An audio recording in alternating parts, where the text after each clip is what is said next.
안녕하세요. 김기랑 집사입니다.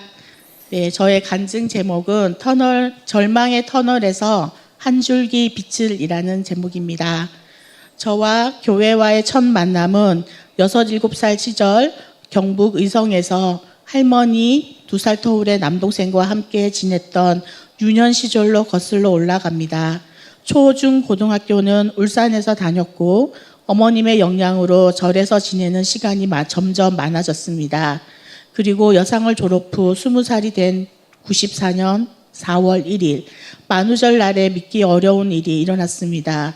가짜 같았던 그날의 이야기가 현실이 되어 친정아버지는 뺑소니 교통사고로 49세의 나이에 생을 마감하셨습니다. 어머니는 45살의 나이에 과부가 되셨고 실어증과 우울증, 대인기피증에 시달리며 할머니와 저희 3남매를 외면한 채 혼자만의 세계에 갇혀 지내셨습니다. 당시 남동생은 고1이었고 저는 자연스레 가장의 역할을 맡게 되었습니다. 삶의 무게가 너무 무거웠던 저는 27살이 되던 2002년 어머니로부터 벗어나고자 연고도 없는 서울로 무작정 직장을 옮겼습니다. 그리고 이듬해 친구의 소개로 남편을 만나 1년간 연애 끝에 2004년에 결혼했습니다. 그때까지도 저는 목사님의 표현에 빌리자면 불교 왕초 중에 왕초였습니다. 2005년 7월 말 출산 예정일이 일주일이나 지났지만 자궁문은 열리지 않았고 결국 유도분만 촉진제를 맞기로 했습니다.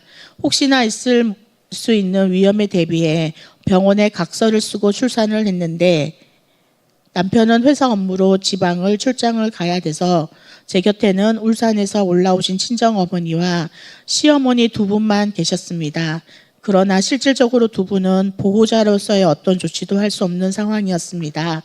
자연분만 후 태반까지 제거하고 난 뒤에 지혈이 되지 않아 이대목동병원으로 긴급 이송이 되었고 과다출혈로 인해 생명의 위협을 느낀 의료진은 자궁을 모두 적출하는 수술을 결정했습니다. 그러나 당시 민법과 의료계의 규정상 친정어머니와 시어머니는 수술 동의서에 사인할 수 있는 권한이 없었기에 출장 중이던 남편이 병원에 도착하여 서명할 때까지 수술은 진행되지 않았습니다. 이송 중 저는 억울하고 분한 마음이 혼절하고 말았습니다.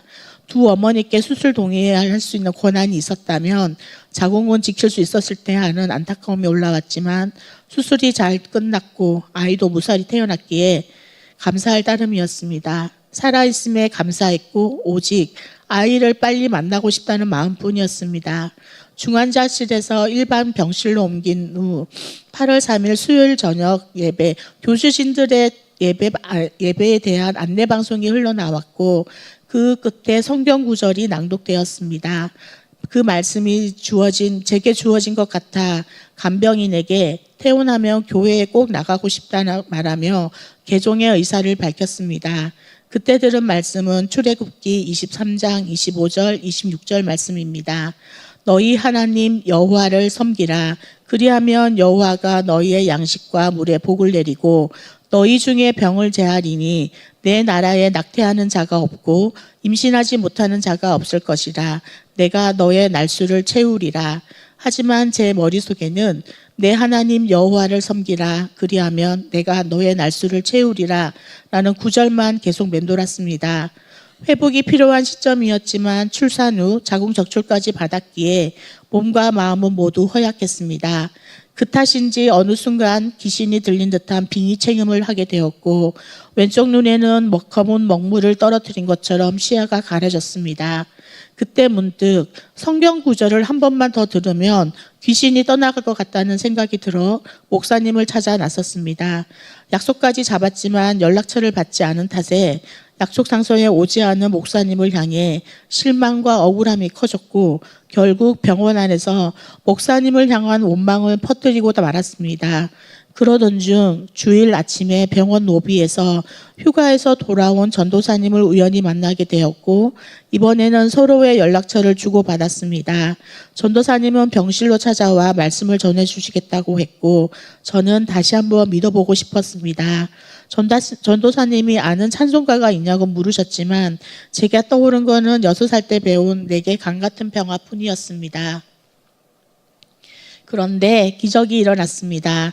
전도사님이 성경 구절을 3번 반복해서 읽어주시고 안수기도를 해주셨는데 기도가 끝난 후 눈을 떠보니 너무도 밝은 세상이 다시 보였습니다. 전도사님께 퇴원 후 교회를 꼭 나가겠다고 약속을 드렸고 성경책도 선물로 받았습니다. 하지만 바로 집으로 갈 수는 없었습니다. 빙의 체험과 병원에서의 과잉 행동들을 본 남편이 너무 놀란 나머지 저에게 정신과 상담만 받고 집에 가자고 했습니다. 몇 번의 약속 끝에 그렇게 하기로 했지만 눈을 떠보니 저는 정신과 폐쇄병동에 입원이 되었습니다. 산후 2주차였던 저는 정신분열증, 항간질 발작치료제, 해리성 장애, 조울증 등의 다양한 정신과 약물을 처방받았고 그때부터 제 의지와는 상관없이 약물 치료가 진행되었습니다. 2006년 10월 말 아이가 16개월이 되었을 무렵 응급실을 통해 2번째 강제 입원이 되었기도 하였지만 이번엔 첫 번째 입원보다 그렇게 덜 억울했습니다. 그곳에서 만난 환우들은 모두 크리스천이었고 저의 사정을 들은 후 신앙의 기초를 세워주며 매일 2번의 예배를 드려주셨고 찬송가도 17곡이나 배울 수 있었습니다. 병동 안의 예배 시간은 제게 너무나도 행복한 시간이었고 어둠에서 복음을 저에게 빛이 되어주셨습니다. 그 후로부터 입원과 퇴원을 반복하면서 교회를 다니며 주님을 의지하게 되었습니다. 이대목동 정신과에서는 매달 약물 농도를 체크하는 피검사를 시행했고 저는 오르필이라는 약물을 슬쩍 빼먹기 시작했지만 병원은 또 재발했다고 판단했고 그렇게 2014년까지 총 10번의 강제 입원을 경험하게 되었습니다. 그 시절은 마치 창살 없는 감옥 같았습니다. 2010년부터 약물의 부작용인지 원인을 알 수 없는 왼쪽 발가락 전체가 허물어지고 진물이 흐르기 시작했습니다. 피부과에서는 만성습진이라는 평생 스테로이드 약과 연고를 써야 한다고 했고 진물은 멈추지 않았습니다. 2015년부터는 머리 두피 전체가 헐고 진물이 나면서 탈모까지 진행되어 사회생활이 어려워졌습니다. 코로나로 예배생활이 멈추었을 무렵 저는 성경 읽기가 어려워져 성경 필사하기에 이르렀고 지인의 인도로 2022년 7월에 길교회의 새 식구가 되었습니다. 겟세마네 기도회와 수목금 예배를 꾸준히 참석하며 안수 기도를 받게 되었고 2023년 10월 9일부터 약을 끊고 지내보자는 100일 작전 기도를 시작했습니다.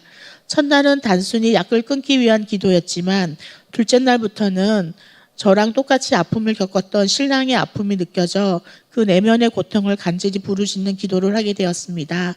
그 이후 신랑에게서 출산 후 17년 만에 처음으로 사랑한다는 말을 다시 듣게 되었고 말수도 많아지고 대화도 늘었습니다. 물론 한 달 뒤에 약을 안 먹은 것을 들켜서 조용히 혼나고 말아서 지금은 약을 잘 챙겨 먹고 있습니다. 2024년 1월 중순 100일 기도의 마지막 즈음에 치유가 일어났습니다. 왼쪽 발가락과 두피의 진물이 멈췄고 왼쪽 뒷목에 있던 탁구공만한 혹도 거의 사라졌습니다. 23년 11월 10일 시리아를 섬기는 이창훈 선교사님의 간증이 있던 날 저는 갈보리산의 십자가에 매달린 주님을 바라보며 눈물 흘리는 제 모습을 환상에서 보게 되었고 2024년 9월 5일 목요 집회 기도 시간에는 양손을 앞으로 내밀고 기도하는 중 짙은 안개 속에서 하늘로부터 묵직한 기운이 내려오더니 어느 순간 예수님께서 제 앞에 서서 제 양손 위에 손을 올려주시고 꾹 눌러주시는 환상을 보게 되었습니다. 이제는 절망의 터널을 지나 소망의 하나님 안에서 기쁨과 평강을 믿음으로 누리며 살아가고 있습니다. 소망의 하나님이 모든 기쁨과 평강을 우리 믿음 안에서 너희에게 충만하게 하사 성령의 능력으로 소망이 넘치게 하기를 원하노라. 로마서 15장 13절 말씀입니다. 저를 구원해 주신 주님께 모든 영광 올립니다. 감사합니다.